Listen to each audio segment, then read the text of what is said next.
Bonsoir et bienvenue à toutes et à tous pour ce Lab Santé premier de cette année 2023 en partenariat avec la société Prism.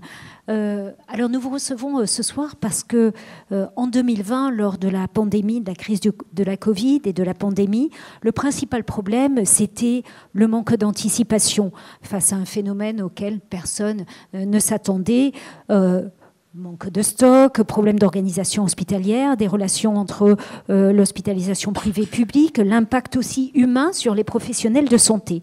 Et 3 ans plus tard, on a eu envie, alors que nous n'en sommes pas encore sortis, qu'on n'est pas à l'abri de rebonds ou de nouvelles pandémies, nous avons eu envie de nous poser la question, est-on prêt maintenant qu'on a pu tester comment on réagissait et puis peut-être s'y préparer. C'est toute la question à laquelle nous allons ensemble essayer de répondre ce soir. Alors, mes intervenants, je vais vous les présenter dans l'ordre, voilà, dans lequel ils sont assis. Donc, Lamine Gharbi, vous êtes président de la Fédération de l'hospitalisation privée. Bonsoir. À vos côtés, donc, Didier Jaffre, vous êtes directeur de l'ARS Occitanie. À côté de vous, François Bérard, directeur général par intérim du CHU de Montpellier. Et enfin, Christian Curel, président du syndicat des fabricants de masques et président de la société Prism. Voilà, merci à tous les 4 d'être avec nous ce soir. Alors, je vous propose un peu d'avancer en 3 parties. Le constat d'abord, pendant la pandémie, face à quelle situation les uns et les autres vous êtes-vous retrouvés dans vos secteurs. Ensuite, ce qui, depuis le gros de la crise, a pu changer. Et puis enfin, si on se projette à demain, dans quelle situation se retrouverait-on? Alors sur cette première partie du constat, déjà, on va peut-être évoquer ce qui a marché et ce qui n'a pas marché. Je vais commencer avec vous, Christian Curel, parce que c'est vrai que ça a été, on va dire, le haut de l'iceberg tout de suite visible sur la partie sanitaire, le manque de stock stratégique au niveau des masques. Oui, d'autant plus.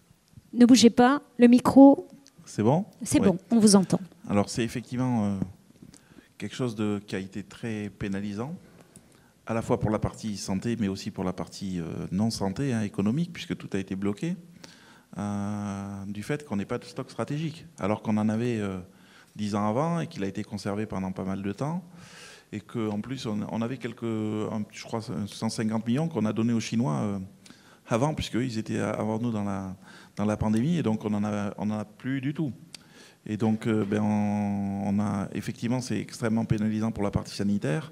Parce qu'une pandémie, c'est combien de masques nécessaires par semaine pendant le gros du Covid? Alors, ça dépend vraiment des virus qu'il y a. Mais en gros, la pandémie en 2020, c'est 100 millions de masques par semaine, le besoin, donc ça fait beaucoup. Et quelle était notre capacité? C'est beaucoup moins, parce que... Et quelle était notre capacité à ce moment-là? Alors la capacité française avant la pandémie, c'était 3,5 millions. Voilà. Par semaine. Par semaine. Face aux 100 millions. Non, mais ça permet d'avoir un gros attention, comparatif. 3,5 millions en tournant en 5,8. C'est-à-dire que c'était vraiment la capacité maximale possible. Voilà. Donc, mais bon, les industriels ont assez vite réagi, vous les connaissez tous. Et donc ça c'est passé assez rapidement à 10, puis 20 millions, mais ça ne suffisait pas. Et puis donc il y a eu beaucoup de projets industriels avec le soutien du gouvernement, justement pour faire une filière autonome. Mais on en parlera après. On va reparler après. Voilà, donc ça, c'est ce qui n'a pas marché parce qu'on ne s'y attendait pas et donc on ne s'était pas préparé, qu'on n'avait pas cette filière-là. Voilà. Et la deuxième chose qui n'a pas très bien marché quand même, c'est l'approvisionnement pendant la pandémie. D'abord parce qu'il y a eu des réquisitions, et je pense que le fait d'avoir des réquisitions a stoppé un certain nombre d'importations, malheureusement, parce que... en fait, on se disait, tiens, si on réquisitionne, on va récupérer. Mais non, parce que les gens qui importaient, on dit, si on réquisitionne, on n'importe plus. Et puis la deuxième chose, on a quand même des gens qui ont l'habitude des approvisionnements, on va dire, dans les marchés publics, etc. Et là, c'était le Far West. Donc, c'est-à-dire qu'il fallait jouer en Far West et effectivement approvisionner. Vous êtes tous au courant des avions qui se faisaient piquer dans le tarmac, etc. Et ça, effectivement, pour un acheteur public qui a des procédures et qui doit suivre des procédures parce que lui, il se sent responsable. Et si après il ne fait pas les choses comme il faut, il n'a pas envie, il considère que la responsabilité, effectivement, c'est compliqué. Donc l'appro pendant les mois de mars, avril, jusqu'à début mai, a été quand même aussi problématique. Et peut-être que ça donnera d'autres enseignements pour la suite. François Bérard, vous me disiez, quand j'ai évoqué avec vous, en préparant cette table ronde, on va parler, vous allez nous dire sur le constat, ce qui n'a pas marché, vous me disiez, mais déjà, il faut dire ce qui a fonctionné. Alors, passer l'effet de sidération, qu'est-ce qui a fonctionné et qu'est-ce qui n'a pas marché? Oui, je disais qu'il faut quand même retenir que, indépendamment de l'angoisse, de la crise sanitaire, d'espèce de choc de sidération qu'on a eu face à cette pandémie, en précisant aussi que si on se place en mars 2020, ce qu'on a vécu en Occitanie n'a strictement rien à voir avec ce qui a été vécu dans l'est de la France et dans le nord de la France ou en Île-de-France, et qu'on a pu bénéficier, ne serait-ce qu'avec 8 jours de décalage, de l'enseignement déjà de ce qui s'est passé, par exemple à Mulhouse, où on avait pu avoir des échanges sur ce qui se passait en disant que quasiment heure par heure, tout ce qui était mis en place était dépassé. Donc je pense que ne serait-ce qu'avoir une semaine d'avance et le fait d'avoir aussi des relais à Montpellier, grâce à une école d'anesthésie qui était assez forte, des relais en Italie, de savoir ce qui se faisait. Donc on a pu anticiper au minimum un certain nombre de choses. On a anticipé 2 choses. Et dans ce qui a fonctionné, c'est de faire une réorganisation d'ampleur et pas de faire les choses à l'économie, c'est de faire vraiment une réorganisation d'ampleur de l'intégralité de nos services, faisant en sorte que, pour les Montpelliérains, le site de la Péronie est devenu le site où on accueillerait l'intégralité des patients Covid. Et le deuxième, c'est d'avoir une approche territoriale, coordonnée notamment sur les soins critiques, parce que, au-delà de la crise logistique, ça a été d'abord et avant toute chose une crise des soins critiques. Et donc la nécessité d'avoir une organisation territoriale avec nos partenaires, notamment du privé, sur Montpellier, de façon à ce que très rapidement on soit dans l'anticipation et la coordination de où est-ce qu'on peut placer les patients. Donc voilà ce qui a fonctionné. Après, il y a malheureusement plein d'éléments qui n'ont pas fonctionné sur l'organisation, mais j'ai plutôt envie de rester sur des choses positives finalement, sur cette première vague. Ce qu'on a tendance à oublier, c'est que la crise sanitaire, c'est une succession, on en est à la 8e, mais la première a été terrible, la deuxième a été pire sur le territoire, la troisième a été extrêmement difficile, où finalement il y a une forme d'essoufflement des professionnels sur ces sujets, il faut tenir. Et c'est, je pense, la succession des crises qui fait qu'on a eu le sentiment de célébrer très fortement autant le pic qu'il y a eu sur la première vague, et on a célébré tout le monde au mois de juin avec les primes, etc. Sauf que derrière, la mobilisation, elle a été beaucoup plus difficile à maintenir. Donc ce qu'on n'a pas réussi, je dirais simplement un mot, c'est qu'on n'a pas réussi à maintenir nos activités de recours de manière satisfaisante sur ces moments-là, puisqu'on a arrêté absolument tout. Et donc des prises en charge qui ont été retardées, des diagnostics aussi qui ont été retardés. En fait, est-ce que vous diriez que c'est l'offre de soins qui s'est dégradée à l'hôpital public? Alors, à l'hôpital public, je pense, en tout cas sur ces premiers mois, je n'ai pas de données épidémiologiques très précises, mais il est clair qu'en 2020 ou en 2021, les dépistages de cancer, par exemple, ont diminué, et donc il y a une prévalence de ces maladies qui a augmenté significativement. On pouvait le craindre, ça a été très clairement le cas après. Donc oui, on a dégradé de fait l'offre de soins, mais aussi pour garantir le fait que ces patients qui étaient à la porte de nos établissements ont été pris en charge. Donc il y a une forme d'équilibre qui a été trouvée. Ce qui a été plus compliqué, c'est la succession de ces crises qui fait que là, pour le coup, on a réellement dégradé l'offre de soins. Lamine Gharbi, du côté de l'hospitalisation privée, même question. Qu'est-ce qui s'est passé? Quel constat tirez-vous de la pandémie? Ce qui n'a pas marché? Alors, moi, j'ai vécu la chose. Je vais continuer à parler, puis le son va venir. Je suis jaune. Voilà, bientôt le jaune, il va arriver.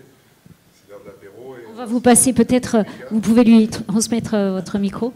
Merci. Alors moi, j'ai vécu la chose différemment parce que on va dire que le Covid est arrivé septembre, octobre, novembre, décembre 2019, il y avait quelques cas aux urgences, et tout était vers l'hôpital public, tout. Dès qu'il y avait un cas qui arrivait dans nos services d'urgence, on devait l'habiller en cosmonaute, se protéger et l'envoyer à l'hôpital qui était le seul à avoir des tests pour savoir si c'était un Covid. Nous, on n'avait rien, et on nous disait surtout, c'est pas ton problème. Bon, ok, c'est pas mon problème, je vais pas m'en occuper, c'est pas mon problème. Et puis un jour, on reçoit un appel de notre ministre, Olivier Véran, au mois de mars, qui nous dit, vendredi soir, lundi, tu déprogrammes tout. Tu arrêtes l'activité. Mais tout, France entière. Alors moi, je me dis, super, je vais me taper 2 mois de vacances. Mais vraiment, parce que c'est l'hôpital public qui faisait tout. Et il se passe le lundi, Le mardi, je me réveille. Je dis, mais c'est pas possible. C'est pas possible. On ne peut pas laisser l'hôpital public s'enfoncer, avoir cette tension, et nous, rester à la maison, attendre nos lits vides, nos cliniques fermées, nos blocs... Et donc là, on s'est mis à réfléchir et à se dire, que peut-on faire? Donc on a appelé nos amis du public, on leur a dit, voilà, on a aussi des services de réanimation, des services de soins intensifs, on a des respirateurs dans nos blocs opératoires, on peut les mettre à disposition de vos patients pour commencer à ventiler. Et ça a commencé comme ça. Et ça a été un engouement. Moi, je me rappelle très bien, c'était le soir du premier tour de l'élection municipale. Vous savez qu'il y a eu un débat, fallait-il voter ou pas voter? On a voté un tour, puis après on a voté 6 mois après, on a voté le second tour. Bon. 6 semaines, peut-être. 6 semaines? Non, c'était plus... Ouais, 3 mois. Ouais. Et je me rappelle d'un appel à 22h de la DGOS qui me dit qu'est-ce qui se passe à Mulhouse, à Strasbourg, les hôpitaux sont saturés, tes réanimations, les mecs ils répondent pas. J'appelle les copains qui ont des lits de réanimation. Ah, ils me disent, mais c'est simple, on n'a pas de gants, on n'a pas de masque, on ne peut pas armer nos lits. Donc, Paris envoie un train à Strasbourg qui met 3 jours pour arriver. C'est à peu près les délais qu'il faut, avec des masques et des casaques, etc. L'hôpital qui était pivot pour récupérer tout ça se sert un petit peu en premier, ce qui est normal, parce qu'ils avaient beaucoup de malades. Et nous, on arrive en bout de chaîne. Et là, on a commencé à crier. On a commencé à crier parce qu'on s'est dit, c'est pas possible que le privé soit mis à l'écart comme ça. Et petit à petit, en Ile-de-France, le DG de l'ARS, tu y étais aussi, on a monté 800, 900 lits dans le privé de réanimation en quelques petites semaines. Et on a pris toute notre part, c'est-à-dire, on peut s'imaginer ou avoir des fantasmes sur la réanimation du privé. Le privé, c'est 10% des capacités. 10%. Parce que la majeure partie des autorisations sont dans le public. On le regrette, mais c'est comme ça. 10%. On est monté à 25%. Ce qui veut dire qu'on a multiplié par 2,5 l'offre existante, avec des réanimations dites dérogatoires. Et là, je remercie l'État parce que pendant cette période-là, on s'est dit que tout était possible, administrativement. Ce qui mettait des semaines, des mois, voire des années pour obtenir un non, là, on avait un oui. Et c'était magique. Il y a eu des régions, d'après ce que je comprends, où ça a été plus facile. Cette coopération s'est mise en place beaucoup plus rapidement que d'autres. Ça a été le cas ici en Occitanie. Vous me parlez de l'Île-de-France. Là, ça a bien marché. Les relations se sont bien passées. Bien sûr, parce que nous, la première vague, on ne l'a pas vue ici. On ne l'a pas eu. C'était Grand Est, Île-de-France, Hauts-de-France.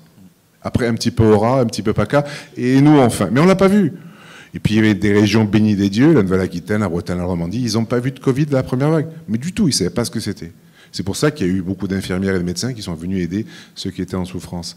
Moi, ce que je retiens, c'est cette formidable complémentarité qu'il y a eu. Les 100 millions de masques, je l'avais dit à Jean-Jacques Bourdin début mars, quand on s'était étonné en France, et Olivier Véran ne pouvait pas le dire, et puis ne pouvait pas, je dirais, hériter de cette difficulté du passé des quinquennats précédents.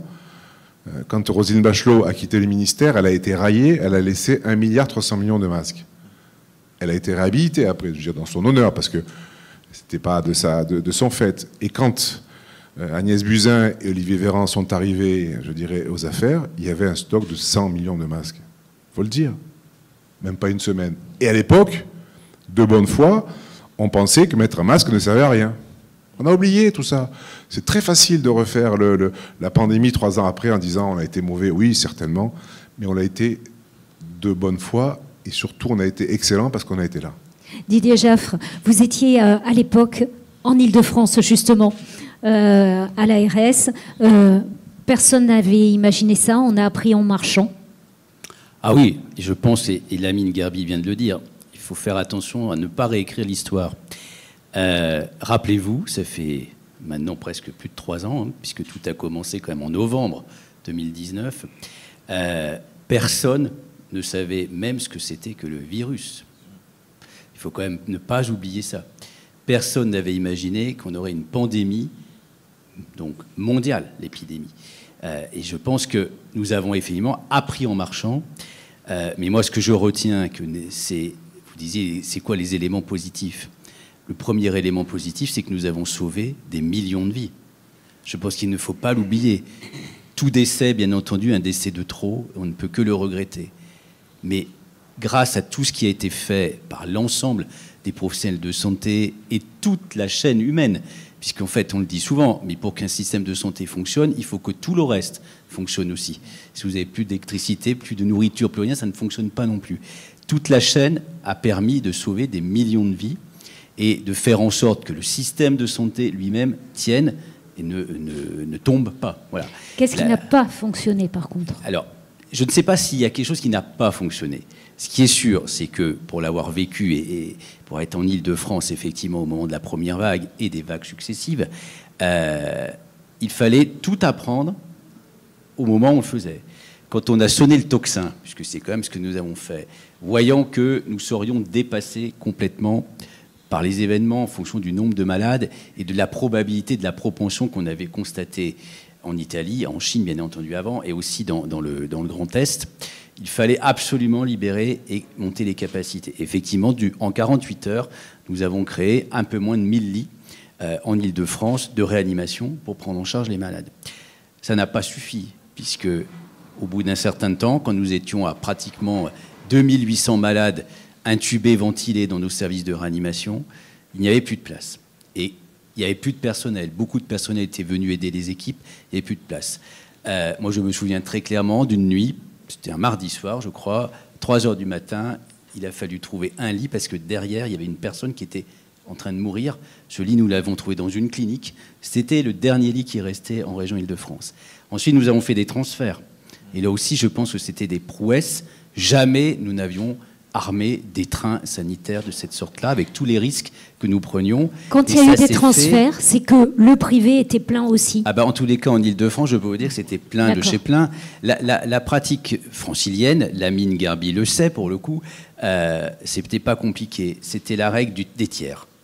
Un tiers des malades Covid au CHU, donc la PHP, un tiers des malades dans le secteur public et un tiers des malades dans le secteur privé. Moi, j'avais en ligne les établissements tous les jours. Nous faisions le point tous les jours de la situation des quelques 350 établissements de santé. Et nous veillons, parce qu'on a aussi bâti des outils. Nous n'avions même pas d'outils de suivi au départ. Au fur et à mesure, on s'est constitué à des outils. On savait précisément avec les équipes ce qui se passait dans les établissements. On a toujours veillé à cette règle des tiers. Et le DG de l'ARS de l'époque le disait souvent, pour ne pas le citer, Aurélien Rousseau, il n'y a pas de main invisible. C'est-à-dire que la main invisible qui ferait que tout le système marche très bien de lui de seul, ça n'existe pas. En revanche, nous avons veillé avec l'ensemble des acteurs, effectivement, à ce que cette règle des tiers soit constamment respectée. Alors oui, de temps en temps, il y avait un peu plus de malades chez l'un ou chez l'autre. On s'appelait. J'étais assez vite résolu. En moins de 24 heures, les malades revenaient, etc. En revanche, ce qui est sûr, on l'a vu au tout début, il manquait des équipements de protection. Moi, j'avais à mes côtés, au sein de l'agence régionale d'Île-de-France, ce que mes collaborateurs ont appelé souvent la cellule pénurie, mais qui était en fait la cellule ressources, où au fur et à mesure, nous avons cherché les ressources. Parce que ça a commencé par les masques, puis les surblouses, puis les gants, puis, ne l'oublions pas, de temps en temps, les housses mortuaires, puis tous les appareils de réanimation, les pousse-seringues, les petits morceaux de plastique qui manquaient, etc., etc. Chaque jour, vous aviez une nouvelle difficulté à résoudre. Mais finalement, on a trouvé des solutions. Les professionnels ont fait preuve d'une immense solidarité entre eux, la coopération entre la ville, l'hôpital, le public, le médico-social, parce que n'oublions pas par ailleurs que les établissements les plus touchés ont été aussi les EHPAD. Il a fallu réinvestir la notion d'hygiène dans nos établissements. Ça s'est fait grâce à l'intervention des établissements. Donc oui, il y a des choses qui n'ont pas marché, c'est sûr. Et j'allais vous dire, heureusement, parce que si en ne connaissant ni le virus, ni la pandémie, ni rien, si tout avait marché, ce serait quand même assez extraordinaire. Mais finalement, les millions de vies sauvées, ça c'est le résultat qu'il faut retenir. Et la formidable chaîne de solidarité qui s'est faite entre les acteurs de la santé, mais également entre les acteurs de la santé et les autres acteurs économiques, les autres acteurs qui ont permis que le système fonctionne. Et les mesures prises pour le confinement, qui effectivement, le premier confinement a été vécu de manière terrible dans les régions comme celle-ci où il n'y avait pas de Covid. Simplement, la mesure, elle était assez claire. Il fallait arrêter, coûte que coûte, la propagation du virus pour que justement toutes les régions ne soient pas touchées et qu'on puisse utiliser les moyens et les personnels des régions non touchées pour les faire venir en Île-de-France ou mettre en place des malades. Il y avait une solidarité nationale et après une solidarité internationale, puisque je vous rappelle qu'on a accueilli aussi quelques malades d'autres pays. Il fallait absolument que ça tout marche. Voilà. Donc je veux pas dire que tout a marché, mais quand même, il y a des points positifs. Alors on va avancer juste après. Alors on sait qu'on y est encore, mais en tout cas très rapidement. Qu'est-ce qui est, pour en arriver à la situation d'aujourd'hui, avant de parler de demain, qu'est-ce qui s'est mis en place? Christian Curel, je me retourne vers vous. Au niveau des masques, mais plus largement, on l'a vu, il y a plein de choses qui ont manqué. Qu'est-ce qui s'est mis en place Alors, en fait, ça s'est mis en place tout de suite. M. Jaffre a parfaitement raison. On manquait de respirateurs et je pense qu'il y a des industriels qui se sont mobilisés pour faire rapidement des respirateurs et je pense qu'en 2 mois, il est sorti un grand nombre de respirateurs, sinon on n'aurait pas pu effectivement faire face à cette partie pandémique.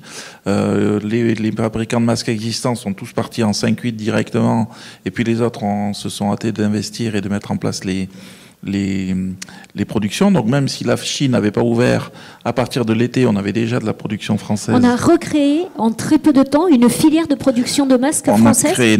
On a créé une filière de production et dans la suite, on a même créé la filière de la partie matière première. Parce qu'il n'y avait pas de masques, mais il n'y avait pas de matière première. Donc aujourd'hui, il y a une filière française à 100%, matière première plus masque. C'est-à-dire qu'on peut maintenant répondre à n'importe quel type de problème sanitaire sur cette partie. Et donc, on parle des masques là, mais je peux vous dire, il y a déjà une industrie des gants qui s'est lancée. On est en train de travailler avec plusieurs industriels sur les autres parties, parce qu'effectivement, on pense aux masques, parce qu'effectivement, contre le virus, c'est la protection. Mais vous aviez raison, il n'y avait pas de blouse, il n'y avait pas de gants, il n'y avait pas de Charlotte avant, il n'y avait pas de surchaussures, il n'y avait rien en fait en termes sanitaires. Alors c'est peut-être moins important que le masque, sauf qu'à un moment donné, un soignant, quand il va soigner quelqu'un, il a besoin d'une blouse, il a besoin de gants aussi. Donc il y en a qui mettaient les sacs poubelles, c'est quand même pas l'idéal. Voilà. Donc c'est vrai que ça s'est beaucoup mobilisé, et donc ça a bien marché. Et donc ça il y a eu une recommandation aussi d'acheter européen. Ça a aidé aussi à développer cette filière. Alors ça, c'est plutôt lié au syndicat qui a été créé. Donc on a créé le syndicat avec le ministère, c'est lui qui nous a d'ailleurs incité à le faire. Et bien on s'est rendu compte, donc comme je vous disais, qu'à l'été 2020, on avait déjà de la production française, mais on s'est rendu compte assez rapidement que sur les premiers appels d'offres, les acheteurs achetaient le moins cher, c'est-à-dire le chinois, il faut bien voir que les masques chinois sont subventionnés. Alors ils étaient déjà subventionnés en 2019, mais alors à partir de 2021, ils ont été super subventionnés. Ils sont vendus moins cher que la matière première. Et là, on peut pas dire que la matière première soit moins chère en Chine, puisque c'est le pétrole au départ, et donc c'est un cours mondial. Donc c'est vrai que c'est un vrai problème pour la filière française.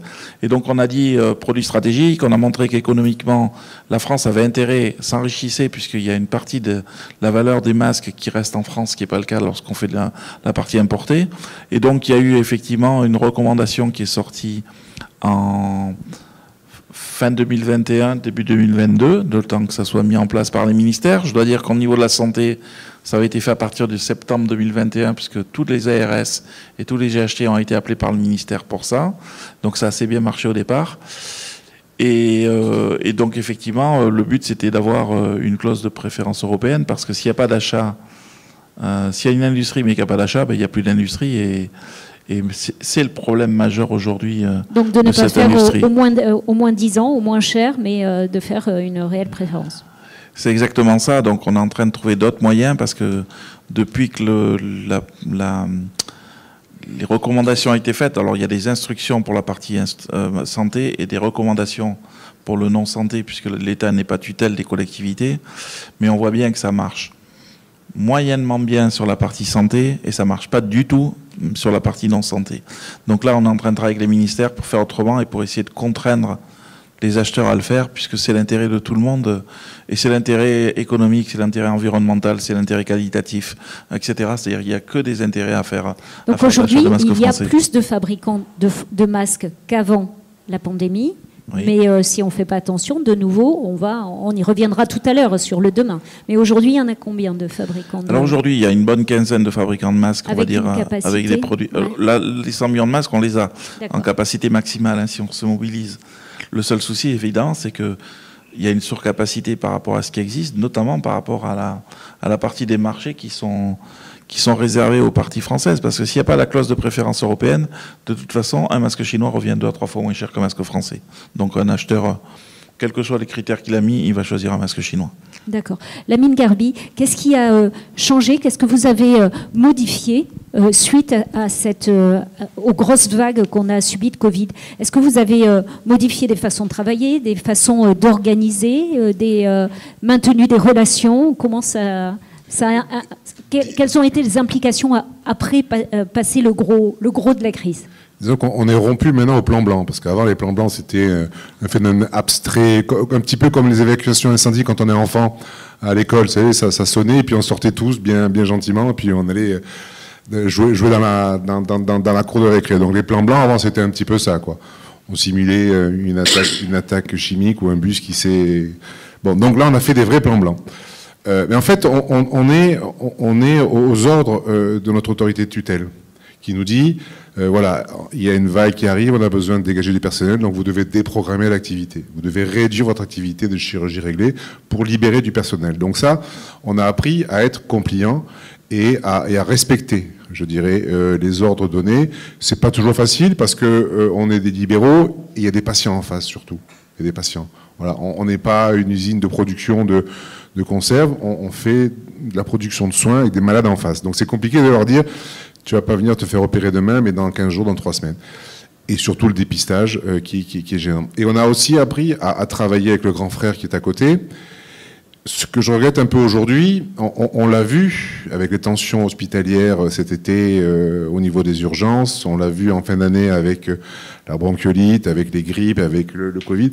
On perd un peu l'habitude de travailler ensemble. Et ce que j'apprécie, c'est pas parce que notre directeur est là, c'est que l'arbitre, qui est l'ARS, le directeur d'ARS, joue son plein rôle. C'est-à-dire que lorsqu'il y a une équipe, une ville ou un établissement qui est un peu déviant, parce que tout se voit, tout se sait, vu que tout est tracé. L'activité est tracée, les urgences sont tracées, la régulation est tracée, c'est enregistré, écrit. Donc celui qui a refusé le malade à 22h, on sait qui c'est. Pour des bonnes ou des mauvaises raisons, on sait qui c'est. Donc l'important, c'est que l'ARS joue son rôle. C'est le cas ici, c'est pas parce que l'ARS est dans cette salle, mais c'est parce que ça marche. Et s'il n'y a pas un arbitre fort et puissant, ça ne marche pas. Et chacun reprend un petit peu son travers de vouloir fonctionner un peu seul en pensant qu'il est le roi du monde et qu'il va sauver tout le monde. Que ce soit le public ou le privé, voilà, il faut revenir, je pense, à un bon sens et une complémentarité entre nous. Et c'est ce qui fait la force aussi du système de santé. Et ce que l'on peut dire à Paris, lorsqu'on est en tribune ou dans des réunions ministérielles, parce que quelquefois, la vision parisienne est assez éloignée des territoires, c'est de dire que non, sur le territoire, il y a des gens de qualité qui se parlent tous les jours. Tous les jours. Et ça, il ne faut pas oublier que tant qu'on se parlera tous les jours, en se disant des choses gentilles ou désagréables, on fera avancer la cause commune, qui est la prise en charge de l'ensemble des populations. Mais ce n'est pas toujours rose. Des fois, on s'engueule très fort. François Bérard, est-ce qu'il y a des choses qui ont changé depuis le haut de la crise? Alors vous allez me dire, mais on n'est toujours pas sorti de la crise parce que nous, on a une succession de crises. Est-ce que ça a permis quand même de mettre des choses en place ou de tirer des leçons? D'abord, je pense qu'on a appris. Alors moi, il se trouve que j'étais arrivé 6 mois à peine avant le début de la crise sanitaire. Donc clairement, c'est un accélérateur pour connaître l'ensemble des acteurs du territoire. Ça, indéniablement, ça permet de créer des liens au niveau des directeurs, au niveau des équipes médicales. Vous savez, on dit souvent un directeur parmi un directeur, un médecin. Je pense qu'à tous les stades, à tous les niveaux, ça a été beaucoup plus souple les WhatsApp ont été créés dans tous les sens, etc. On en a encore sur les urgences avec Laurent Rameau que je vois dans la salle, mais régulièrement, on a ces informations et donc il y a de l'information qui échange. Lamine a raison. Le problème, c'est qu'on a tendance vite à se recentrer évidemment sur nos activités et à oublier que la coopération, elle doit être constante et permanente sur ces différents sujets. Alors, et clairement, il ne faut pas se cacher derrière son petit doigt. C'est pas rose tous les jours, hein, tu l'as dit. On est en concurrence aussi les uns ou les autres et on essaye par tous les moyens à retrouver les marges de manœuvre qui vont bien.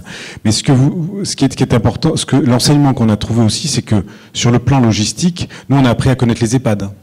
Parce que le CHU a été le dispositif de régulation de l'ensemble des masques de la réserve nationale. C'est-à-dire qu'en fait tout arrivait au CHU, puis on avait les EHPAD, les établissements qui venaient avec leur camionnette chercher le lot de masques, etc. Enfin, on se souvient pas de ça. La régulation des médicaments. Tous les cureurs qui viennent de Chine, où on ne sait même pas lire la notice. Enfin, il s'est passé tout ça dont on a oublié finalement. Les sacs poubelles qu'on a reçus, qu'on n'a pas utilisés, heureusement dans notre région, malheureusement dans d'autres régions, en Île-de-France ou ailleurs, il y a eu ce genre de choses. Véritablement, la crise, elle était profondément logistique, parce qu'on n'était pas prêt à affronter une crise pandémique de cette nature-là. Ça veut dire qu'on en a tiré des enseignements sur la gestion des locaux, sur la gestion des flux d'aération, par exemple, des choses très Je pense qu'on a tiré deux enseignements. La première, c'est que assez rapidement, on s'est rendu compte que, par exemple, il y avait un problème dans une crise pandémique, c'est que c'est mieux de mettre des patients dans un seul patient par chambre. Quand dans un établissement comme le nôtre, vous avez 25% de chambres doubles, c'est extrêmement compliqué. Donc sinon, vous perdez capacité. Mais en tout cas, sur ces sujets-là, on a travaillé sur le traitement de l'air. Donc il y a un certain nombre de règles par la puissance publique, sur les cahiers des charges dans la construction des hôpitaux. On a très clairement construit ça. Et on a surtout compris qu'il fallait que nous puissions armer des lits. Et force est de constater que on a armé des lits en plus, tout simplement parce qu'on a déprogrammé des activités. Et donc ça, c'était évident. Comment est-on capable, à un moment donné, d'armer des lits plus, ou en tout cas sans dégrader l'offre de soins? Et ça, c'est vrai que quand vous avez énormément de chambres doubles, c'est un problème de fond dans une crise épidémique. Ça, c'est pour moi des éléments assez forts qui ont été intégrés aujourd'hui dans les plans d'investissement, où on sait que le taux de chambres individuelles, par exemple, doit être plus important. Il y a eu aussi une lassitude des personnels, et ça touche public comme privé, une sorte de désenchantement face à l'usure, à la difficulté aussi.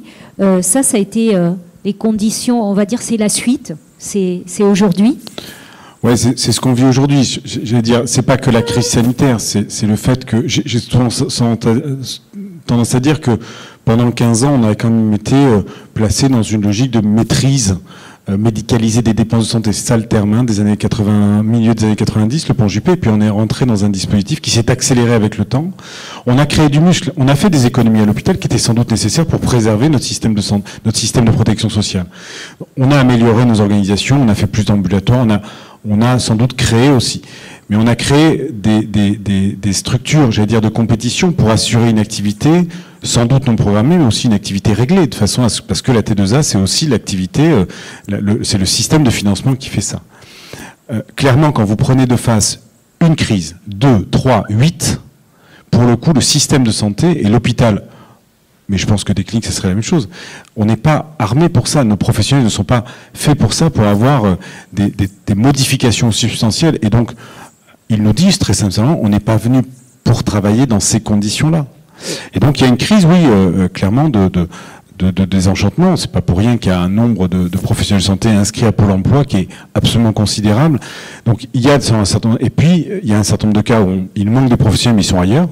Il faut qu'on arrive à les faire revenir pour s'assurer que dans nos établissements, on puisse reprendre nos activités. Aujourd'hui, la crise qu'on vit, c'est une crise des lits fermés. Et ça, c'était donc une crise des vocations. Et ça, c'est l'essentiel de notre travail des prochains mois, voire des prochaines années, parce que les éléments structurels de notre système de santé, et notamment les problèmes de démographie médicale, ils ne sont pas... On les découvre pas, hein. Ils sont là depuis un moment et on les attendait, et il se trouve qu'ils arrivaient dans ces années 20 à 25, donc c'est pas non plus une surprise immense. Didier Jaffre, aujourd'hui, suite à toute cette crise, qu'est-ce qu'on a déjà modifié ou qu'est-ce qu'on est en train de modifier? Parce que on le voit, vous avez dit, on a déjà commencé coopération publique-privée, ça a permis d'apprendre à se connaître, mais qu'est-ce qu'on continue aujourd'hui et qu'est-ce qu'on fait aussi par rapport à ces lits de réanimation éphémères dans le privé? Qu'est-ce qu'on fait par rapport à tous ces départs et donc à ce manque de personnes? Est-ce qu'il y a des choses qui sont déjà mises en place, sans parler de demain pour l'instant? Alors, la première chose, à mon avis, quand même, à dire, replacez-vous avant 2020, c'est les gestes barrières. Qui portait un masque quand il était malade avant 2020? Personne. Qui avait des solutions gel alcoolique, etc., pour se nettoyer les mains? Personne. Je crois que pour le coup, et là, cette pandémie a permis de booster les gestes de prévention basiques, mais élémentaires et tellement efficaces pour éviter la propagation de n'importe quelle maladie et n'importe quel virus. Et ça va rester. Ça va rester parce qu'on le voit encore, il y a toujours des réticents, etc. Mine de rien, aujourd'hui, le masque, quand même, il est porté. On le voit constamment dans la rue. Moi, je fais le constat. Le gel hydroalcoolique, il y en a partout, parce que maintenant, on en produit, voilà, et on en met à disposition partout. Voilà. Donc ça, je pense qu'en matière de prévention, je ne parle même pas de la vaccination, parce que pour le coup, là aussi, parce que rappelez-vous quand même, en 2020, nous n'avions pas beaucoup d'armes. Le fait que la vaccination soit arrivée nous a permis de passer les vagues ensuite successives, pas du tout de la même manière. N'envisagez pas. Alors bien entendu, il y a eu là aussi, il a fallu s'adapter, il a fallu organiser la logistique, parce que François Bérard l'a dit, cette crise, c'est aussi une crise de logistique.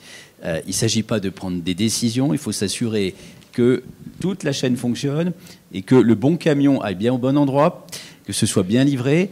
Moi, je salue tout ce qu'ont pu faire les établissements qui sont devenus entrepôts, etc., et qui ont géré des tonnes et des tonnes d'équipements, de vaccins, voilà. Mais voilà, ça va rester parce qu'on a su s'adapter, le système a su s'adapter, y compris, François le disait, sur la manière dont on envisage la construction d'un établissement de santé aujourd'hui n'est plus du tout la même que celle d'hier. Et est-ce que tout ça, ça y est, c'est ancré dans des documents, dans des pratiques, dans des fonctionnements ? Je pense que l'élément fondamental, quand même, c'est que pendant la crise, ça a souvent été dit, les soignants ont fait leur métier de soignants. Et ce sont eux, les doctrines telles qu'elles ont été rédigées, parce que là, moi j'étais à la rédaction des doctrines, elles ont été rédigées par les professionnels, après validées par le ministère de la Santé, bien entendu, mais avant tout par les professionnels. C'est parti du terrain. C'est parti du terrain, et c'est ça qu'il faut conserver. Nous devons constamment, et c'est le sens des propos du président de la République quand il a présenté ses vœux il y a 10 jours au personnel de santé, partons du terrain, laissons cette logique territoriale se faire, que ce soit au niveau de la complémentarité des acteurs, que ce soit au niveau de la simplification. Parce que là aussi, pourquoi ça a si bien marché ? Pendant la période de la crise, très franchement, tout a été simplifié. Nous étions en capacité de donner des autorisations en moins de 24 heures. Pourquoi faut-il donc qu'on soit obligé, après, de mettre 1 an pour donner une autorisation de 10 lits ? Chercher l'erreur. C'est ce qu'on s'emploie à faire, c'est-à-dire de simplifier, d'être au plus près des besoins. En revanche, ce qu'il faut aussi garder, c'est cet esprit de solidarité entre l'ensemble des acteurs. Et moi, je demande, c'est vrai aussi, je pense, dans les autres régions, mais je demande à l'ensemble des acteurs, dorénavant, de se mettre d'accord entre eux, au niveau d'un département, sur toutes les autorisations qu'ils vont demander. Ce n'est pas plus possible que ce soit l'agence qui soit obligée d'arbitrer. Il n'y a pas d'arbitrage à avoir dans une région comme l'Occitanie, qui prend chaque année 40 000 habitants, dont les habitants vieillissent. Ça veut donc dire que les besoins n'arrêtent pas d'augmenter. Et donc ça veut dire que l'offre, nous ne sommes pas en train de la réduire, nous sommes en train de la développer. Avec la difficulté qu'a souligné François Bérard, c'est qu'actuellement nous manquons effectivement de ressources humaines.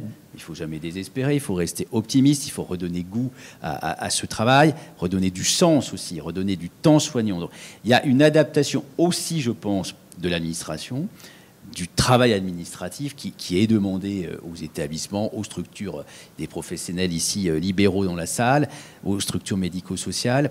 Voilà, il faut vraiment capitaliser là-dessus et ne pas revenir effectivement vite. C'est aussi pour ça que le gouvernement a engagé la réforme des modes de financement de l'ensemble du système.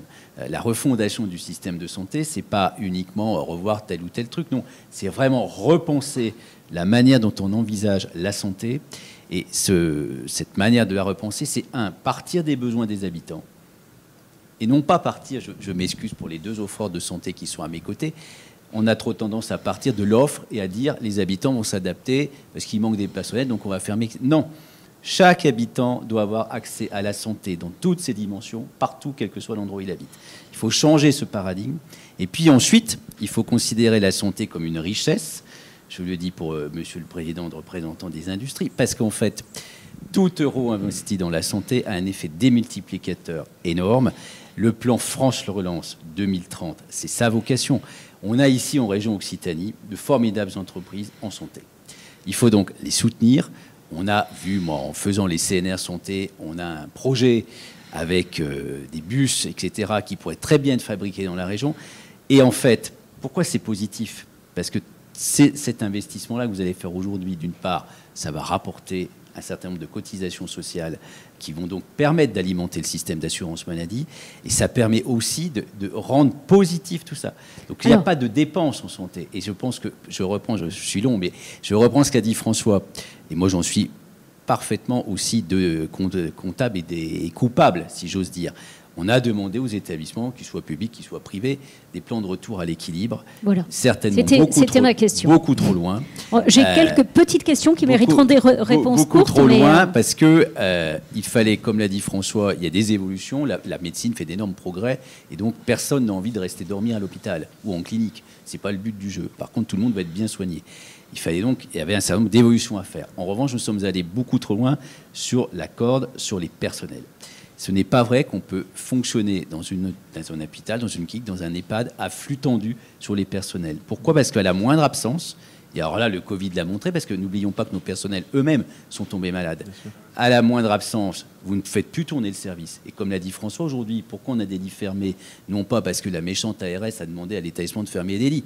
Nous, on n'arrête pas de demander d'en ouvrir. Simplement, il n'y a pas de bras derrière. Donc, si je comprends bien, vous êtes en train de nous dire que il y avait des choses, des économies qui étaient nécessaires, mais qu'on est allé trop loin et qu'il faut revenir en arrière, que cette pandémie aura eu l'avantage de nous faire nous rendre compte qu'il faut revenir en arrière là-dessus et réinvestir dans les bras. Première réponse. Deuxième réponse, vous nous parliez des liens privés-publics, de cette entente, équilibre qui doit être trouvé entre eux. Est-ce que ça veut dire que ces lits de réanimation éphémères, par exemple, dans le privé, ces autorisations doivent être prolongées ? Alors, la réponse est oui. Lamine Guerbi le sait, puisque je viens même de le décider pour une de ses cliniques ici en région Occitanie. Pourquoi je vous dis la réponse est oui ? Parce que si j'écoutais ce qu'on peut me dire, on va me dire « Ah là là, attention, on n'a pas assez de réanimateurs, on n'a pas assez d'infirmiers anesthésistes, donc il vaut mieux concentrer plutôt qu'ouvrir des lits. » Bon, sauf que pas de chance, on a d'énormes besoins. Donc moi, je dis non, on autorise tout ce qui doit être autorisé, et après, on se donne les moyens collectivement de faire revenir les personnels, de former plus de médecins anesthésistes, de former plus d'IAD. Je pense qu'il faut renverser le paradigme, parce que si nous partons du constat que l'offre n'est pas en capacité de répondre, mais on va droit à la catastrophe, parce que finalement, pendant la crise, l'offre n'était pas en capacité de répondre, et on a bien réussi à le faire. Donc il n'y a pas de raison qu'en mode courant de fonctionnement, on travaille. Donc ça, c'est important. Autre question, je poursuis sur ces petites questions comme ça qui ont été levées par vos réflexions les uns les autres.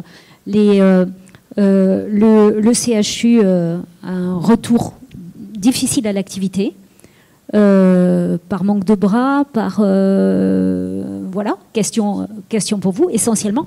Comment on fait revenir les gens ? Est-ce que, du coup, on modifie la façon de fonctionner et de gérer le personnel dans les établissements publics ? Alors, il y a plus, et François complétera parce qu'il est plus à la manœuvre que moi. Je pense que d'une part, c'est un effort collectif que nous devons mener avec les collectivités territoriales, quelle que soit la collectivité territoriale, la région, les départements, les communautés de communes, les mairies. On doit le mener aussi avec les représentants des usagers, les représentants des professionnels. Et c'est un travail collectif. Ça, c'est vraiment important parce que c'est pas vrai que ça va se décider dans tel ou tel endroit. Ensuite, sur les conditions de travail, il faut prendre en compte les aspirations des soignants qui finalement ne sont pas différentes de l'ensemble des aspirations des Françaises et des Français. Chacun veut un équilibre entre sa vie personnelle et sa vie professionnelle. Il faut arrêter de croire que parce que c'est la santé, les gens vont continuer à travailler des jours sans congé, des reprises, des abandons de vacances parce qu'il faut revenir, etc., etc. On doit faire donc du sur-mesure, et alors c'est très difficile. Parce que moi, je rends hommage aux cadres de santé qui sont aussi bien en clinique que dans les hôpitaux, parce que faire du sur-mesure sur les plannings, avec des desiderata différents parce qu'en plus, on parle du métier d'infirmier, mais le métier d'infirmier, en fait, il y en a au moins 40 de métiers différents d'infirmiers, selon les services, selon l'âge que vous avez, selon le sexe, par ailleurs aussi que vous avez. Il faut qu'on s'adapte à ça. Et puis, quand vous avez 30 ans, vous allez peut-être être très dynamique pour faire des journées de 12 heures, mais quand vous en avez 55, vous aurez une autre aspiration. Donc ça, il faut qu'on le prenne en compte. Et ça veut dire qu'il faut qu'on fasse du sur-mesure et redonner, alors ça, c'est la balle est aussi dans le camp de l'administration, encore une fois, redonner du temps soignant aux soignants. Autrement dit, chaque soignant doit faire avant tout son métier de soignant. avant de remplir des tableaux, de passer sa vie devant un ordinateur. Ça, c'est une etc. réflexion qui est portée au niveau national. On C'est va dans porté- ce alors, sens-là, c'est très porté au ni- concrètement, c'est ou porté au niveau- c'est dans Non, les tuyaux, mais non, dans non, 10 ans? C'est porté au niveau national et par ailleurs, parce que on doit redonner la place au territoire. Rien ne nous interdit, en région, dans les territoires, dans les départements, d'innover là-dessus. Parce que finalement, quand on regarde bien, y compris les textes, il y a beaucoup de marges de manœuvre qui sont laissées. Alors, il faut qu'on ait un peu plus de pouvoir de dérogation, mais même sur l'organisation, sur le temps de travail, on peut réfléchir autrement. Et d'ailleurs, c'est fait, François va en témoigner. Les établissements, les cliniques, tout le monde est en train d'adapter son mode de fonctionnement pour faire revenir les soignants dans les établissements. Une réaction, François Bérard et Lamine Garibi. D'abord, ce que j'allais dire, tu as conclu là-dessus, la réglementation nous laisse, alors nous contraint sur un certain nombre de choses, mais elle nous laisse une certaine part d'organisation. Le fond du sujet, notamment les organisations, le CHU c'est 12 000 agents, plus de 5 000 soignants au final. Il est évident qu'aujourd'hui, les aspirations des professionnels, tu l'as dit, ont changé. Aujourd'hui, on a conduit depuis maintenant près de 18 mois un travail très important sur la réorganisation du temps de travail, en tout cas le pilotage des soins, l'organisation des soins. Dans des équipes, on a des équipes, certains professionnels qui font 12 heures, d'autres 5, d'autres pas 5, 10, 9. On arrive à organiser les choses à partir d'une chose simple, c'est les besoins du patient. On part du patient, de quoi il a besoin, plus de soins le matin, plus de choses. Et donc, on est capable de réorganiser ça, mais ça veut dire qu'il faut qu'on change nos organisations, et clairement, c'est du sur-mesure. Ça, c'est un élément assez fondamental. Ensuite, le deuxième élément sur lequel il faut qu'on travaille, c'est nos plans d'attractivité. Assurément, le Ségur de la Santé a rattrapé une partie, a permis qu'on soit attractif sur un certain nombre d'éléments sur les personnels paramédicaux. Entendons bien qu'il y a un décalage extrêmement important, parfois choquant, entre la rémunération, en revanche, médicale dans le secteur privé ou dans le secteur public. Ça, c'est un élément aujourd'hui qui commence à nous poser des difficultés assez importantes. Je ne parle pas forcément en Occitanie, hein, encore une fois, mais globalement, nationalement, c'est un sujet de fond. Il y a un trop grand écart entre les rémunérations du secteur public et du secteur privé. Et le troisième élément, c'est qu'il y a un élément... Pourquoi ça vient, cet écart, il est fort aussi, c'est parce qu'à l'hôpital, on assure la pénibilité. Le nombre de gardes dans un établissement de santé tel que le CHU est absolument considérable. Les urgences, comme dans les autres, on a ces missions de service public. C'est un vieux débat hein, sur les questions de missions de service public, comment on les assume, comment on les assure. Et sur ces sujets-là, force est de constater que la question de la pénibilité, du travail de nuit, etc., elle est forte dans tous nos établissements de santé, mais elle est particulièrement forte dans le secteur public. Si on la reconnaît pas mieux, clairement, il y aura un problème d'attractivité beaucoup plus important que toutes les mesures qu'on va pouvoir mettre en place. Lamine Garibi. Alors, perte de sens de nos soignants, c'est évident. C'est évident. Le télétravail, nous, on n'y a pas droit. La semaine des 4 jours, nous, on n'y a pas droit. 2012-2017, quinquennat Hollande, Marisol Touraine, ministre de la Santé, moins de 10% de budget public-privé, moins de 10%. Je suis président de la branche sociale, c'est-à-dire les revalorisations de salaire. Pendant 5 ans, je n'ai pas augmenté les salariés. Et puis tout d'un coup, on octroie 200 €, 100 € de plus. Et l'argent, il n'y a jamais eu autant d'argent mis sur la table. Jamais. Et pourtant, personne n'est heureux. Parce que peut-être ça arrive trop tard, peut-être que le mal est profond et qu'il y a cette perte de sens et qu'il faut trouver d'autres vecteurs pour ramener nos collaborateurs au sourire. Mais l'activité, on l'a fait. On est à +3, +4 d'activité sur l'année 2022 par rapport à 2019, 2018, les années de référence. Donc le travail est fait. Mais avec une souffrance forte que l'on constate tous les jours. Sur le partage des gardes, François, on a une ville qui est quand même assez atypique, Montpellier, parce que le privé fait autant d'urgences que le public. C'est pas les mêmes. Parce que la régulation du 15, enfin, la grosse traumatologie routière, c'est vous qui l'avez, et c'est normal. Mais ça, c'est peut-être 2 à 3% de l'activité, la grosse activité de traumatologie. Vous faites 130 000 urgences, on en fait 130 000. C'est une ville bénie des dieux pour la complémentarité publique-privée. Parce que tu viens de Bourgogne, tu étais en Île-de-France, moi je fais le tour de France, ça n'existe nulle part ailleurs. Nulle part ailleurs, où le privé peut parler d'égal à égal avec le public. Sur la différence de rémunération de nos médecins privés, publics, oui. Mais moi ce que je demande, c'est qu'il y ait des passerelles et que vos médecins puissent venir chez nous et que nos médecins puissent retourner chez vous, parce qu'ils viennent tous de chez vous. Ils viennent tous. Ils sont tous formés par la grande maison, le centre hospitalier universitaire, tous. Et là, il y a des souffrances aussi chez nous parce qu'ils ont envie aussi d'avoir de la formation, ils ont envie de faire du compagnonnage. Et s'il n'y a pas ces passerelles, pour que tes médecins, qui ont envie, certains ont envie d'avoir une activité libérale en dehors de l'hôpital, puissent s'épanouir. Parce que ce vieux débat sur je gagne plus d'un côté, etc., je l'entends depuis des années. Et si on ne le traite pas à la base, c'est-à-dire que chacun soit libre, une fois qu'il est dans un secteur, de changer un petit peu son activité, on n'y arrivera pas. Et puis ce sera des querelles de chiffres totalement stériles. Christian Curel, pour être prêt demain, qu'est-ce qu'il faut mettre en place dès aujourd'hui? Alors, je pense que sur ce qui a été dit, je partage ce qui a été dit, mais en fait, il y a d'autres choses. On parle là de l'adaptation et de la planification du personnel en disant il y en a qui veulent faire 12 heures, il y en a qui veulent faire 10, etc. C'est assez facile à faire. On voit bien qu'on a un problème, c'est que les épidémies se font en hiver et que la saturation se fait aujourd'hui. C'est-à-dire qu'aujourd'hui, ça va mieux sur la partie pandémique, tout simplement parce qu'on a un virus qui n'est pas dangereux. Si on avait un delta de nouveau, je pense qu'on aurait eu une situation plus que critique au mois de décembre. Mais par contre, ça s'est mis. On a eu la grippe qui, elle, était déjà un peu plus virulente. On a eu effectivement la bronchiolite, heureusement, qui a finalement pas tant touché que ça les adultes, mais à un moment donné, on avait peur que ça touche un peu plus la partie adulte et c'était très compliqué. Et effectivement, c'est rajouté la partie pandémique.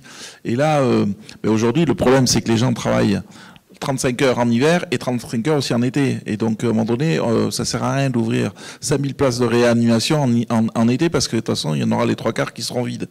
Donc, il va falloir peut-être trouver des solutions d'amélioration, effectivement, pour dire, à un moment donné, oui, on a besoin de certains services plus dans certaines périodes que dans d'autres, il faut s'organiser, ce qui n'est pas si facile que ça, parce que les réanimateurs, effectivement, l'été, si on en a beaucoup l'hiver, il faut aussi, qu'est-ce qu'on leur fait faire l'été?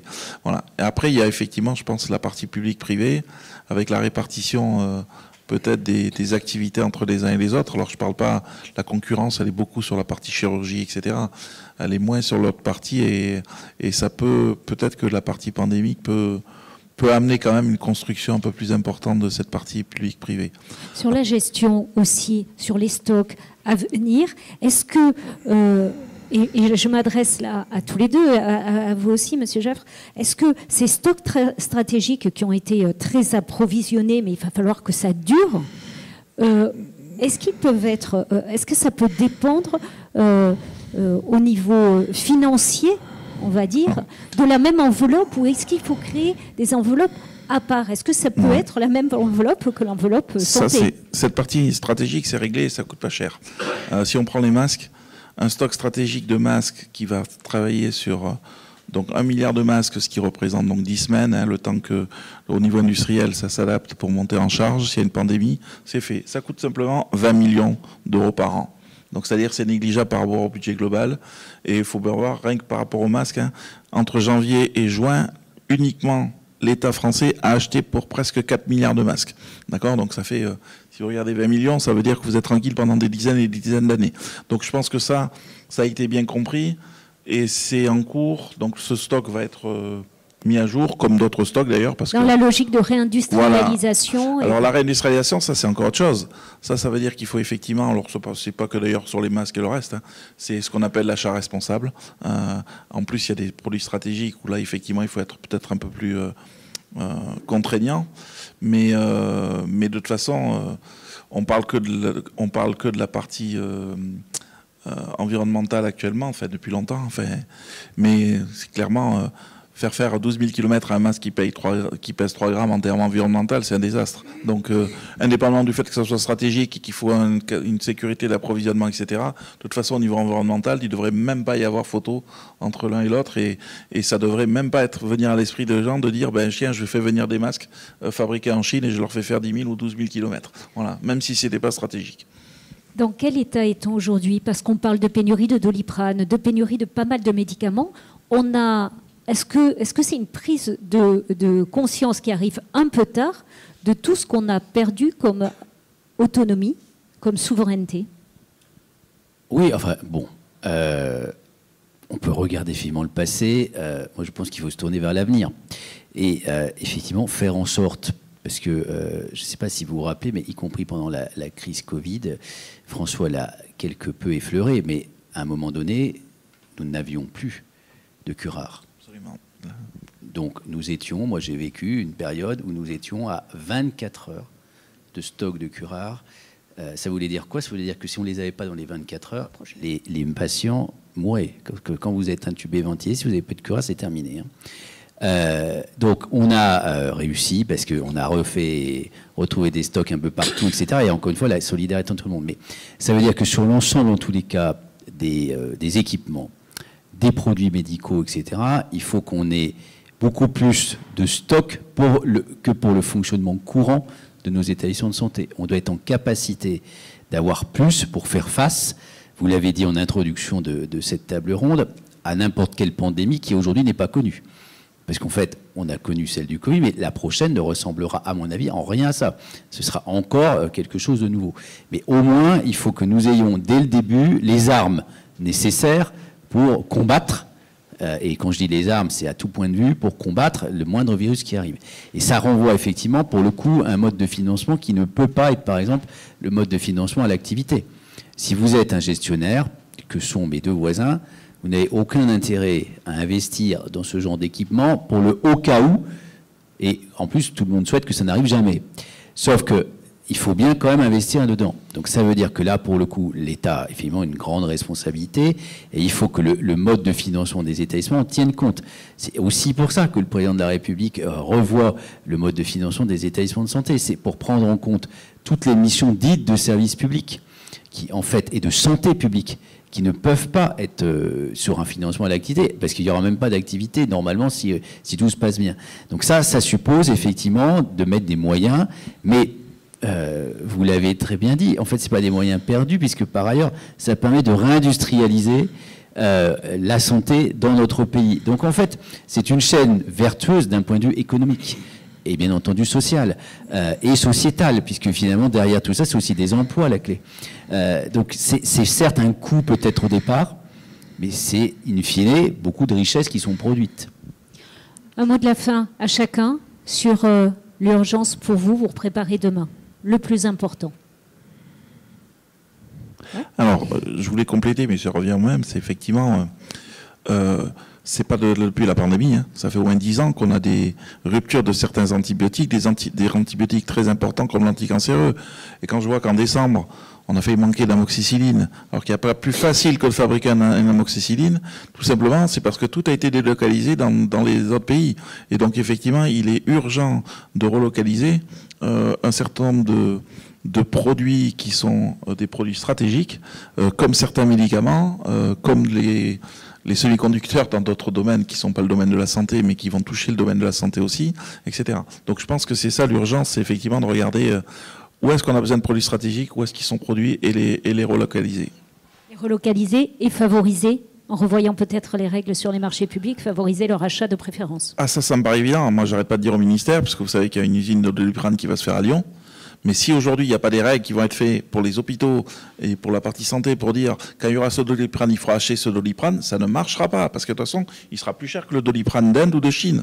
Voilà. Et le seul moment où ils l'achèteront, sinon c'est comme aujourd'hui. Pourquoi on n'a pas de Doliprane? Parce qu'en Chine, ils ont 1 milliard de personnes qui ont le Covid et ils prennent tous du Doliprane. Mot de la fin. L'urgence, premier chantier. Pour préparer, pour faire face aux futures pandémies, on sait qu'il y en aura, hélas. Je dirais qu'il faut qu'on arrive à tirer les enseignements complets de la crise. C'est-à-dire que, et je dirais s'il y a un des éléments sur lesquels il faut qu'on arrive à travailler, c'est quelle est la contribution de chacun des acteurs. On a une chance absolument exceptionnelle en France, c'est un système de santé qui repose sur 2 piliers, c'est le système privé, le système public, c'est ce qu'on a voulu, et il existe. Encore une fois, la crise sanitaire, c'était pas une crise de personnel au départ, c'est une crise logistique. Une crise de capacité à pouvoir prendre en charge les malades. Donc les professionnels, on a une chance des professionnels bien formés, investis globalement. Donc mais en revanche, quelle est la contribution de chacun? Qu'on se pose pas la question, comme le disait Lamine tout à l'heure, on n'a pas eu les éléments. Tout le monde doit être traité de la même façon. Les réanimateurs du secteur privé, ils sont formés comme les réanimateurs du secteur public. Chacun a sa contribution. Et je pense que sous l'égide aussi, alors tu disais pas un arbitre, mais enfin en tout cas quelqu'un qui régule, c'est son métier, que l'ensemble des acteurs fassent prennent sa part. Oui, prennent sa part, mais sachent surtout ce qu'on attendra de lui. Et ça, je pense que c'était important. On a créé les règles. Alors, est-ce qu'on s'en est mal sorti? Sans doute pas trop mal. Mais au moins qu'on puisse l'anticiper pour mettre ça dans la tête de chacun. Dans ce type de situation, tout le monde est au service du public au sens noble du terme. Lamine Garbi, mot de la fin. Alors, je vais faire une pirouette. J'avais dit il y a 3 ans, et on pourra retrouver parce que ça avait été repris et écrit, que ça durerait 3 ans. On y est. Et que la 4e année, on s'habituerait parce qu'on vivrait avec. On y est. Donc, il faut qu'on prenne l'habitude de vivre avec ces fluctuations d'arrivée massive de patients aux urgences, tout en continuant notre activité programmée, réglée et de dépistage. C'est le but, je dirais, de notre profession de foi sur l'année 2023, qu'on puisse trouver les moyens, et là je reprends mon côté syndicaliste face au directeur d'agence qui va conclure, il faut que vous nous donniez les moyens de pouvoir fonctionner de manière digne pour nos collaborateurs et également pour les professionnels que nous sommes, pour pouvoir continuer à investir dans l'innovation, la robotique, on n'en a pas parlé, c'était pas le thème. Voilà, qu'on puisse avoir une année apaisée, avec un nom d'âme, c'est l'objectif national des dépenses d'assurance maladie, qui soit confortable pour qu'on puisse travailler dans la paix et la sécurité et surtout la sérénité. Ce qui nous manque aujourd'hui, c'est la sérénité vis-à-vis de nos collaborateurs, parce qu'il y a une perte de sens. Le mot de la fin? Non, le mot de la fin, c'est que il faut impérativement, effectivement, partir des besoins des habitants. Ça, il faut qu'on change la logique et on se doit d'être en capacité, de se mettre en capacité de répondre à leurs besoins. Deuxièmement, avoir plus de personnel que nécessaire. Et personnel au sens dans les établissements, quelle que soit leur nature, mais aussi en ville. C'est important qu'on ait beaucoup de professionnels de santé. Parce que quand même, ça, personne ne les remplacera. Et si on n'a pas les professionnels de santé, on le voit bien aujourd'hui, le système il ne tient pas. Troisièmement, c'est effectivement avoir un mode de financement qui soit en capacité de faire face à tous ces aléas. C'est donc tout ça, le sens de la refondation de notre système de santé. Et je terminerai quand même par un mot, et ça a été dit d'ailleurs en filigrane, c'est que derrière tout ça, c'est quand même la santé environnementale qui est le premier enjeu. Vous savez que la région Occitanie est la région qui subira les plus graves événements liés au réchauffement climatique. L'ensemble des études le montrent. Nous allons devoir faire face, dans les années qui viennent, y compris dès 2023, à des périodes de canicule extrêmement fortes, des périodes de sécheresse extrêmement fortes, avec tout ce que ça entraîne, y compris de prolifération de nouvelles maladies, etc. Et donc nous devons, après tout ce que nous avons dit, aussi faire en sorte que nos actions, pour lutter face à ces événements, n'aggravent pas encore plus la situation de notre environnement. Et donc, je pense que notre priorité, c'est vraiment de tout faire dans l'ensemble de nos actions pour préserver la santé environnementale. Les principaux déterminants de la santé des individus, c'est l'hygiène. C'est ce qui a permis au cours du dernier siècle d'augmenter l'espérance de vie. Et deuxièmement, ce sont les déterminants de notre environnement. Si vous n'avez pas de l'eau, de l'air qualité, etc., en fait, la santé d'emblée se détériore. Et donc ça, il faut que tous nos efforts, une fois qu'on a pris en compte tout ce qu'on a dit, prennent en compte cette santé environnementale, c'est capital. Je vous remercie à tous les 4 de vos interventions. Ce soir, on peut les applaudir. On aurait pu parler encore longtemps, mais on s'était fixé 1 heure. On y est à peu près. Vous pourrez poursuivre lors du cocktail les échanges éventuellement. J'en profite avant de terminer pour vous annoncer que donc à partir de début février, l'Absanté prend une nouvelle formule. Désormais, ça sera des matinales 4 fois dans l'année autour d'une thématique. La première a lieu le 1er février. J'en parle en plus parce que l'essentiel de vos établissements seront représentés. Le thème, c'est le cancer. C'est dans le cadre du centenaire de l'ICM. Nous allons avoir une matinale avec un grand témoin, Agnès Buzyn, qui vient donc participer à cette matinée, et 3 tables rondes. Une, justement, on en a beaucoup parlé sur le dépistage et la prévention. Une sur l'innovation et où est-ce qu'on en est, les dernières avancées thérapeutiques des traitements. Donc on en parlera avec des spécialistes qui viennent du CHU, qui viennent de Cap Santé, qui viennent de l'ICM, etc. Et enfin, une 3e table ronde sur la prise en charge des individus, la vie pendant et après la maladie, puisqu'on sait aujourd'hui qu'il y a un parcours patient. On ne soigne pas juste le corps, on prend en compte l'intégralité de la personne. Donc c'est une grande matinée d'échange avec de nombreux professionnels et du grand public autour de cette thématique, et ça aura lieu 4 fois dans l'année à travers des thèmes à chaque fois différents, mais qu'on déclinera sur plusieurs tables rondes.